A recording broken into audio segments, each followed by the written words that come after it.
because before we start recording for YouTube, we have to make these faces because apparently when you have videos on YouTube, you got to like have these shocking faces, and that's how you get people to watch the YouTube. But doing it is a very silly thing to do. It's so silly. And also, that wasn't why I was laughing. I was laughing because you were about to ask me how I am. Oh, and you're not good. And you know exactly how I am. Maybe I won't ask you. Yeah. How are you? I'm good. Yeah. No, we're doing good. I had this amazing, I said to Jen. So the question today is from Kara, our intro question, which is what's your self-care routine? And one of the reasons I'm good is I had a great acupuncture session yesterday. And like I do acupuncture and I leave all fucking, I feel stoned as hell. She's like on another planet. And I'm calling Jen and I'm like, listen, there's like, we're gonna put this out in the universe. It's gonna be okay, right? Like we're having this conversation, and she's like, "What acupuncturist do you see? Why? Like, where did you go? Why do you sound like a Tibetan monk now?" Yeah, you really did. It was wild. It was a wild experience. She was like, "The universe will give back to us in the ways." I was like, she was like, "I know I'm a little more spiritual than you." I was like, I don't know if I would call this spirituality, but you were just on another level. I'm sticking with it. I appreciate it very much. I'm not going to lie to you. I was at my pool earlier and I laid and floated in the pool and I like talked to the universe. And like, that's not a weird thing to do, right? No. What did the universe say back? My dog just barked at me. So maybe the universe was telling your dog to talk back to you, which is so nice. Also, let's do an honorable mention of the fact that both of us were up in the middle of the night and we didn't text each other because we didn't text each other because we have such good boundaries. And I was like, because also my fear is like, well, if I was to text you like 1 in the morning and I'm like, hey, I'm up and I'm anxious. We have a lot of stuff happening with the business right now. It's a lot of change, a lot of transition. Jen's house, she's doing some stuff to her house. Like everything is fucking chaos. And when you just like wake up from a stress, like it's not even a stress dream. It's just like the adrenaline pushes your chest out of your body. And you're like, I got to do something. So I'm up at 1 in the morning writing to get shit out of my head. And she tells me this in the morning. And I was like, oh my God, I was doing the same thing. We were doing the same exact thing at the same time. I know. It really helped though. It really did. Yeah, I find that very helpful to do. Me too. So if you wake up feeling really overwhelmed and like you try to sit there and you can't fall back asleep, write out everything in your head. And I just feel like it goes somewhere that's not in me. And I need that. Yeah, because you're just ruminating otherwise. Okay, but in general, what's your self-care routine? From Kara, she wants to know. Thank you, Kara. My self-care routine. And here's the thing. I don't want to call it a routine because it changes based on what's going on for me and what I need. So one of the things that I've been really conscious of is because we spend a lot of time giving to others, we give a big part, and maybe just like an overarching theme of my self-care routine is like time to myself, right? Some people in their self-care, they're like, I need to be with other people. I need to connect with other. I very much need time for myself in whatever way that means. So that might even mean, just like going for walks by myself. And that's even like without my dog, because in walking my dog, as much as I love walking him, I'm still taking care of someone else. And so I have to be very conscious about like, this is my time I'm giving to myself. And that could be going for walks. That could be working out. That could be, going into stores and not buying a goddamn thing. It could be returning things. You ever return something? It makes you feel like such an adult. It makes you feel like such an adult. To Amazon, I am the most responsible person in the world. It also feels like I'm getting money back somehow. Like someone's giving me money. I am returning a synthetic rainbow wig, and I am the most responsible person that's ever been here. I feel like we need to find out what that wig was for first. I mean, you did a plug for it. Yeah, it's a long story. Yeah. Okay, it's a whole different situation. Cool. So I would say overarching theme for me is just doing things specifically by myself where I have no attachments. Mm-hmm. Big shocker. What about you? So I feel for a long time, I did self-care after. And so what I believe in now is preventative care.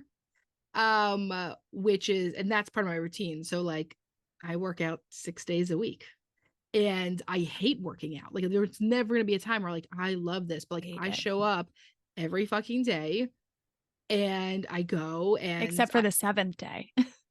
well, they're closed. They're purposely closed on perfect. Sundays. Smart. They're purposely closed on Sundays or else people would go. Burn Boot Camp, highly recommend if you have one near you. And so that's a really big thing. I have to be by water. That's a very big thing for me. I have to write You things are out. a water baby. I know. I am. I'm like a little mermaid. I have to write things out. That's huge. And the biggest self-care thing for me is that I have to be in silence. So like something that I always did for a long time when I was feeling very anxious was I would talk to everyone and their mother about a situation. And now I talk to 2 people, 2 to 3 people that I trust and I trust their advice and I trust and feel safe with them. And then I shut the fuck up. Because if I had a memoir, it would be called Shut the Fuck Up. And that is good for me because it allows me to self-regulate. So that would be mine. My memoir would be Say Something. Mine would be Just Stop Talking. Fucking speak. We had a hard phone call the other day and Jen said 1 word. I was like, not worth it. Not worth it to me to speak. It's 1 word that came out of her mouth. This is why we're such a beautiful balance. So, you know, I know you might be listening to this and saying, what the fuck is this episode about? Because we're not talking about a goddamn thing. Well, no, here, self-care is important, especially if you're going to have some confrontation and confrontation's scary to you. Might be helpful to do self-care before. Boom, did I do it? You did it. Always. Always. You're the best. So let us first say confrontation is challenging, especially if you weren't given the tools growing up, if confrontation in your family meant, you know, yelling, if it meant no one was actually communicating. There's a huge difference between yelling something and actually communicating. You know, people say like, oh, we communicate great. No, you're just yelling at each other. No one's hearing each other. And so that would be like I guess a preliminary question that I would have listeners ask themselves is like, what does confrontation mean to you? What does that look like for you?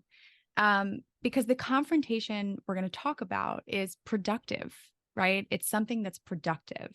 Yeah. It's not yelling at someone. It's not explosive. And I think that typically when you hear the word confrontation, that is, what we're thinking about is like, that's what it's going to be. And that's what it's going to turn into. But the way in which we're going to talk about it is this really productive, healthy confrontation. Okay. So I feel like let's do a myth bust, right? Yeah, so fun. 1, I feel like the idea of confrontation has a very negative connotation, right? Like this word confrontation, as we're going to use it in this episode, is truly to confront a situation. That's it. That does not mean angry. That doesn't mean aggressive. Exactly what Jen's saying. The other thing we want to myth bust really quickly is confronting someone or speaking up or setting a boundary or, you know, insert the fucking blank here. It's not about the other person. It's about you. You cannot control other people. A lot of times I'll say to people like, well, what if you talk to her about this? Right? You'll say this to a client and they'll be like, well, it's pointless. Nothing will change. Well, it's not about someone changing. Sometimes we have to speak up because it's important for us to say something, not about the other person. So I think that that's an important thing to put to your head. Just like we talk about scripting with lots of other subjects, we talk about in terms of sex and parenting, all these different things. Why am I choosing to do this? Am I choosing because I think the other person's going to change? Well, then if I'm going to end up disappointed, if not, what's going to happen here is my expectation going into this. But if it's because I have something to say and I need to be heard, it's a really good reason to speak up. Beautiful. This first question is one that I want to tackle because I think it's really important. Why does confrontation feel so scary? And I want you to think about this, that in not confronting and holding something in, there's a false sense of control over the situation. If I don't approach this and if I don't express myself, then that means I have control over the outcome, right? False sense of control. If I put it out there, I don't have control over how the other person responds, right? And when you don't bring things up, it's giving you this false sense of control. And so it feels so scary because when you're putting something out there, you can't anticipate how the other person is going to react to it. The only thing that you can do is take control of the way in which you respond, the way in which you bring it up. And so it feels so scary and so anxiety provoking because it is, and it can be, because it is something that's out of your control. But let me tell you, holding it in with a false sense of control is really just creating a war within yourself. It's creating confrontation within yourself.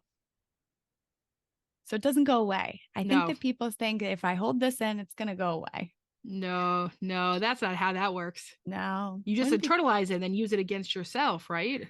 Right. Or it develops into anxiety, develops into depression, it develops into resentment. Your body hurting. Your body feels stuff, it. Yeah.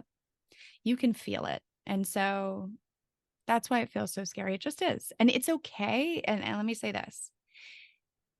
You're not going to listen to this episode and at the end of it be like, okay, confrontation's not scary anymore, so I can do it. Wow. If that was true, I would listen to this episode on repeat. Me too. What's the magic pill? Right. But what is going to happen is you're going to recognize is that it can be scary and you can also do it at the same time. It can be scary, and it's also very important for you to speak up for yourself and express the things that you've been holding so close to the vest. Close to the vest or close to the chest? Dude, I don't know. I know. I am the wrong person to ask. I think it was close to the vest. Hard to say. Okay, we have two questions. Let's answer them together because they pair perfectly. Somebody asked, why does my mind go absolutely blank just the thought of confronting someone? But that adds into how to move through the freeze part and back to standing up for yourself firmly. So first, let me say your mind goes absolutely blank. And if we go back to the fight, flight, freeze, fawn response, that is your brain trying to protect you from a sense of threat.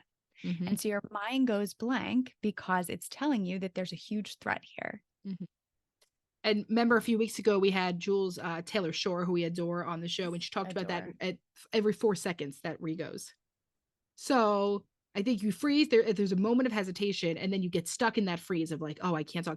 And I think when you are someone who struggles with confrontation, especially if you're trying to talk to somebody who is maybe very opinionated or maybe pushes back, then it's really easy for you to like sort of turtle it and go back in your shell.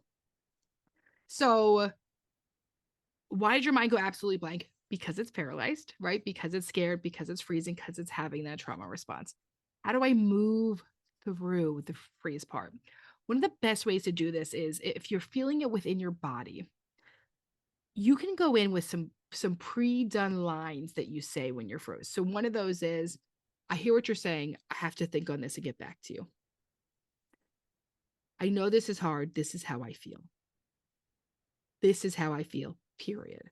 Mm-hmm. I'm here to tell you that. It's not a conversation, right? So you can go in with any of these like sentences, and that when you start to freeze, you can say that.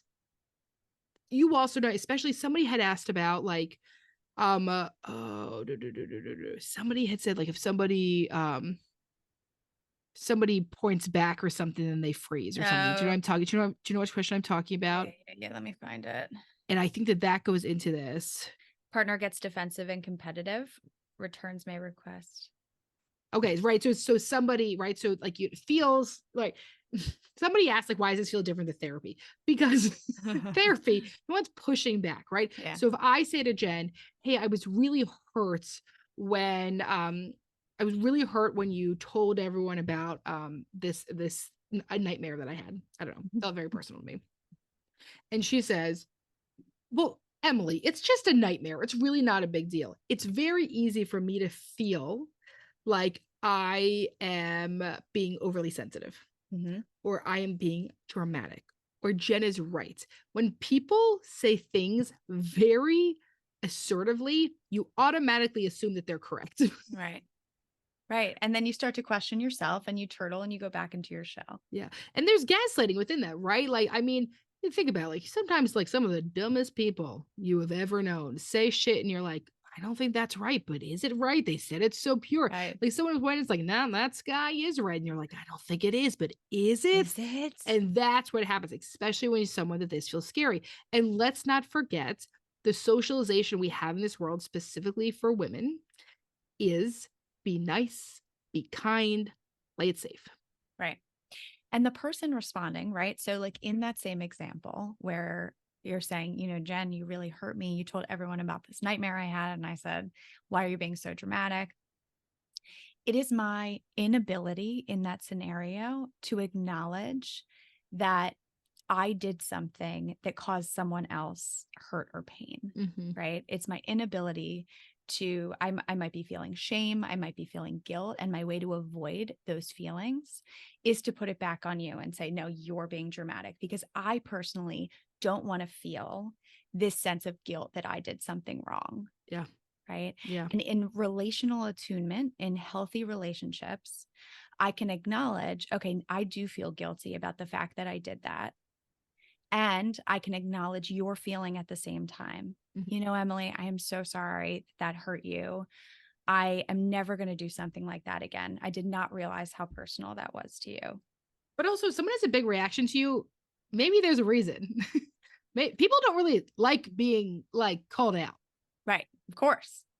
Okay. So that brings us to another conversation, right? The way in which you approach the confrontation. So if I approach a conversation and I say, you're such a you told everyone about my nightmare, how do you think Jennifer is going to respond? Right. And be like, oh no. Or if I say to her, well, I guess, right. So let's say I do it passive aggressively where I say like, well, I guess it would be a good time to tell everyone about you wetting the bed. I don't know. It's just like, this is not a thing that happens. Wish I had a better example. I'm sorry. Thank you for saying that.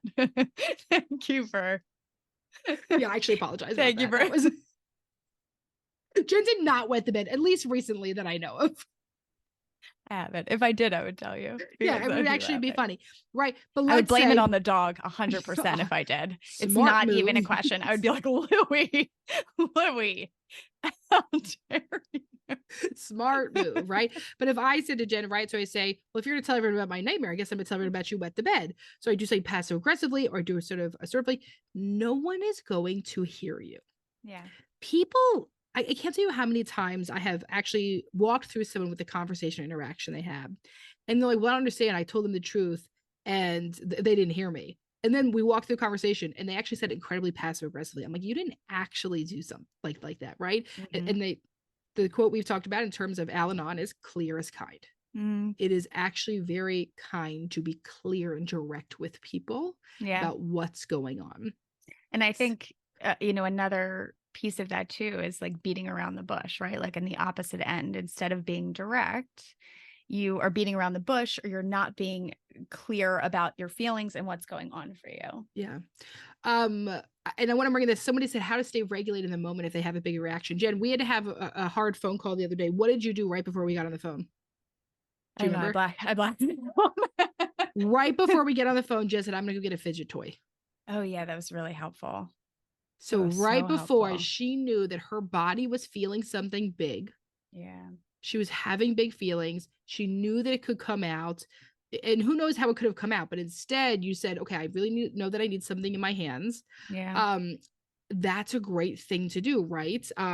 If you are, there is some therapists that do trauma therapy that will actually have like rocking chairs or a small glider in their office so they can regulate by moving their bodies. I have done this where I have a swivel chair in my office when I work with couples, and when I'm starting to feel like, okay, like what's happening here, I will move my body a small bit. Yeah. And that's how I'm bringing it back down again. So physical grounding and physical regulation is very, very helpful. And I just want to speak to that experience because, when you're in that fight, flight, freeze, fawn response, there's so much energy in your body, right? So your brain is sending signals to the rest of your body that you need to fight or there needs to be flight. So you have so much energy in your body. That is where that's coming from for you. And so physically to be able to get that out when you are in the conversation is so helpful in terms of re-regulating. Yeah. To be able, if you need to go on a walk before you do this, if you need to get this energy out of your body so that you can be grounded and bring yourself back down. I also think it's important to acknowledge that when you are in this confrontation, it's okay to slow yourself down. I think sometimes when you've been ruminating about something for so long and you're finally having the conversation, it's so easy to be like, I need to get all of this out and I need to go quickly. And you need to hear me and I need you to understand me as soon as possible because I've been holding this in for so long. Mm-hmm. It's okay to slow yourself down if you feel in the conversation that you need to be grounded, you need to regulate. It's okay to be like, can you give me like 2 seconds? I just need to like sit with this for a little bit. It is okay to have those pauses in the conversation. It's okay to give yourself that time to re-regulate. So it's just something to remember when you're going into this. You don't have to get into it and word vomit all over the place.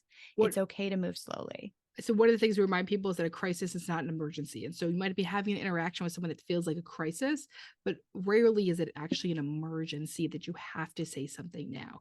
Right. It's not a bad idea to walk away from the conversation, start it again, or say like, you know what, I'm feeling really overwhelmed. Somebody said how the hell to not cry when confronting others. You might cry. And if you're feeling like you aren't able to contain your emotions or regulate your emotions, you can say, I'm having clearly a lot of emotion comes up. I have to walk away and start the conversation at another time. And then you have to actually take responsibility and walk away.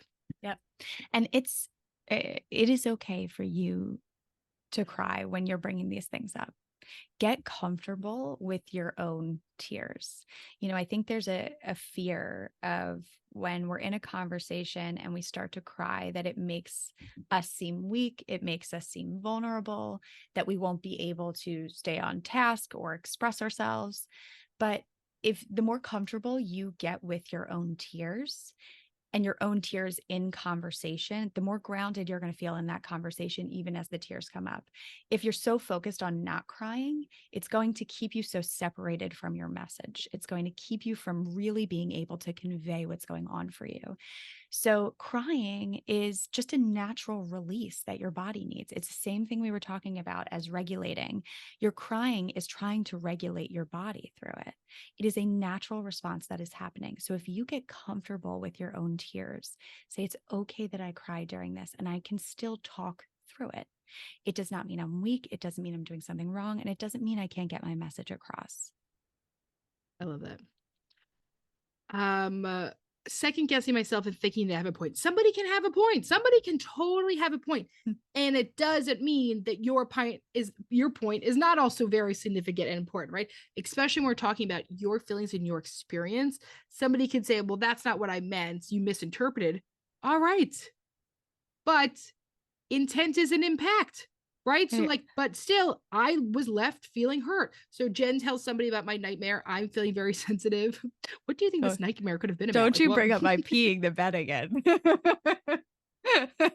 So Jen brings it up to somebody and I get mad and she says like, Emily, like clearly that is not what I meant.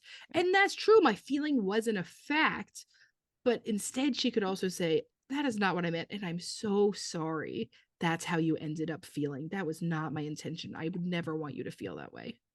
Did you see that meme? I know you're off social media, but did you ever see that meme where there's memes on Reddit? Okay. Oh, sorry. I'm on Reddit. Sorry. It's like someone texting their friend and being like, I'm arguing with my man and they're starting to make sense. What do I do? I have not seen that, but that's funny. It's so funny. And I think the response was like, just start crying. Works every time. But I think there's a part and somebody might make sense, right? So Jen says that like, Emily, like that is so not my intention. I'm sorry. And then I might say like, yeah, like you're right. Like, I know you, I got to give you the benefit of the doubt. I had a big reaction and that's it. Yeah. It's a beautiful balance between acknowledging where our own reaction is coming from, right? Mm-hmm. What's bringing this up for me? What are the triggers for me? And you can be doing that and also bring that up to a friend or someone who has hurt you. Yeah. So both things can coexist right? Where you can say, Emily can come to me and say, hey, I had this big trigger that you told, everyone about this. That, that comes from it might be coming from my past where like everyone told this, Oh yeah, I got everyone was exposed talking. and I told somebody a secret in high school and they told everyone. I got made fun Right. of, right? Like you have no idea what you're hurting for other people. Exactly. And so she can acknowledge that for herself and also bring it up to me and say like, hey, this is big for me. And so I felt really hurt by this. Yeah.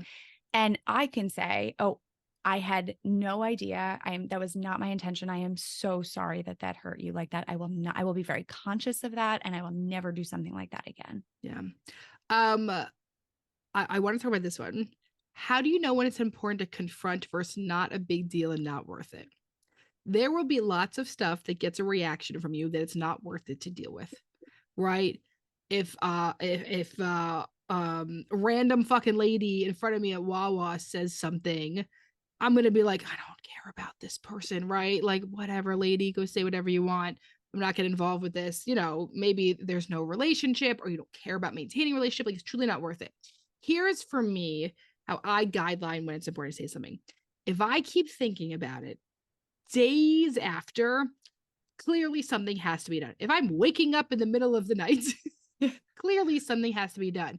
If I am ruminating on it, if I keep trying to like make stories about, right, like whatever the fuck it is, Yes. if I keep going and I can't release, something probably needs to happen here. That is the exact same way that I gauge it for myself. Is that if it's almost like we spend 100% of our time together. So weird. So crazy. Is that if it's something that I keep thinking, because then, right, if I can't work through it for myself, and there are so many times where I can, if I can't work through it for myself, if it feels like in order to not build resentment in this relationship, I need to bring this up. We need to have this conversation. Then that is when I'll bring it up, because what that does too is it creates space between your emotional reaction to something and making the choice of like, what do I want to do with this? Mm-hmm. Right. Because if you're reactive to everything, right, you're not giving yourself the space to say, well, where's this coming from for me? And like, is there a way I can work through this for myself? And you might need some time to be able to do that and to figure out if it's something that you want to bring into the relationship, to say like, we need to talk about this. I think another thing to think about too, it might be something very small that keeps happening over time, right? Where, it happens the first time and maybe it is something that you work through for yourself and you're like, it's not a big deal. I'm going to let this one go.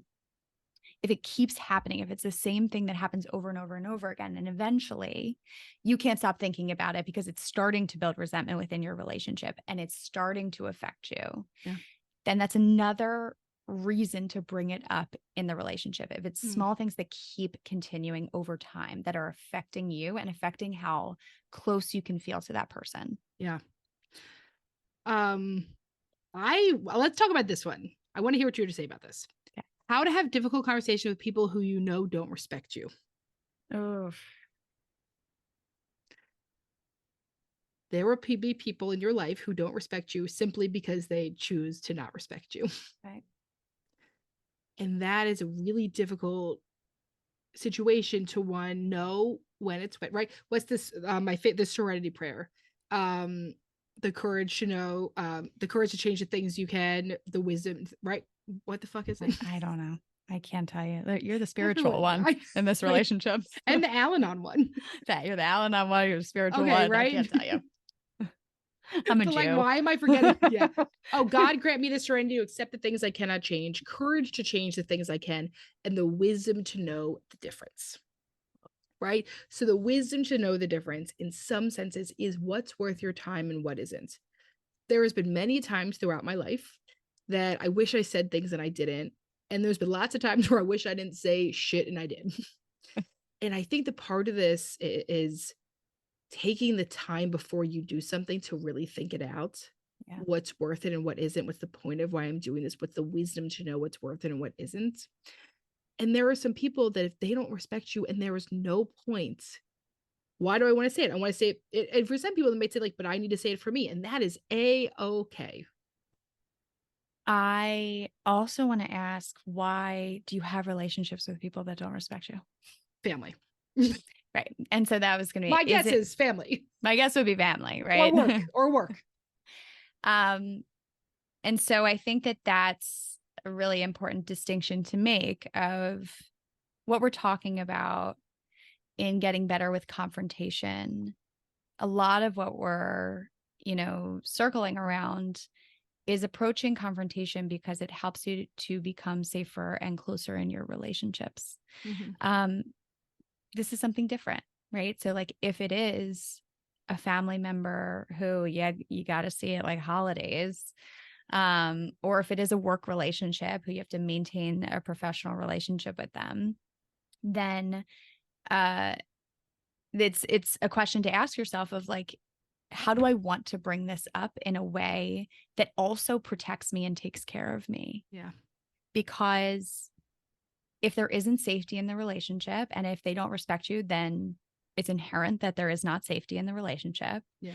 Then I think really thinking about what are my intentions for this and like what is the foreseeable outcome of like bringing this to the table, that if they don't respect you, it's not going to change the fact that they don't respect you, because them not respecting you is about them. Yeah. And there is inherently no safety in your relationship. Yep. I think we have time for one more, and then we have to do Dear Em and Jen. Okay. Dealer's choice. Dealer's choice. Okay. So how about I'll do very specific guidelines for this question. Okay. How to bring up something you've been putting off for a long time. So I'm going to give you 4 things that you can do. Number 1, I want you to break it down into smaller pieces, because if there's something you've been putting off for a long time, it might be something that's very daunting. So I want you to break it down, write down the things that you want to say, and really break it off piece by piece, right? Because sometimes when things are in your head and they're stuck in your head, they become so much bigger. It's so hard to separate them. That's exactly what Emmalee and I were doing last night at 4 a.m. Number 2, allocate a specific time and place to have this conversation. The setting that you do this in is really important, right? It's very different to sit down at a table where you don't have your kids and you don't have distractions, and it's not the end of the day where you're tired and hungry. Your setting is so important for bringing things to the table, for talking about some of these things. And also, if you're allocating a specific time to do it, if you're saying like, hey, can we talk about this on Sunday when we have some time? We can talk about it over breakfast. They're also entering into the conversation, understanding that you're approaching a subject that's really important to you. So allocating a specific time and place. Another thing, something we've talked about, is practicing it beforehand. So after you write it all down, after you break it down piece by piece, I want you to try to practice it, put it out into the open, listen, read it out, say it out loud, say it to yourself in the mirror. Practice the things that you're going to say. Once again, if you've been holding on to this for a really long time, it might feel really heavy, might feel really daunting. So practice, just like you would anything else. Practicing it beforehand can be so helpful. And the last thing I want to pinpoint and highlight is being very direct and honest. We talked about not beating around the bush. And if this is something you've been holding on to for a long time, it might feel so much easier to speak in generalities, right? But we always say this, being clear is kind. And so being very clear with the things that you want to express so that you are no longer holding on to it is so, so important. So make sure that you're being direct and honest in the conversation. Correct. Okay. Dear Em and Jen. Someone's going to fucking review that and be like, Emily's voice again. That was a mistake. Somebody cut that out so we don't get a bad review. Okay. Dear Em and Jen, I'm a huge fan as a human and as a professional counselor. A human professional? Question mark. I like that. As a human. Wait, what? Like a human professional. Like she's saying, like, I'm a professional human. I've been thinking about No.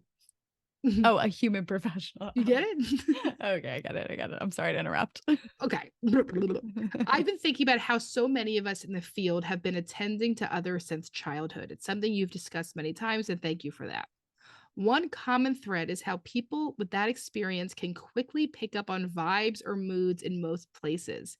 In my life, I feel this a ton with my partner. He, however, is not so aware. How can I navigate acknowledging when I see he might be struggling without therapizing him or pushing for a conversation he might not be ready to have? What do I need to talk to myself about here? Jen, I know you got an answer for this one.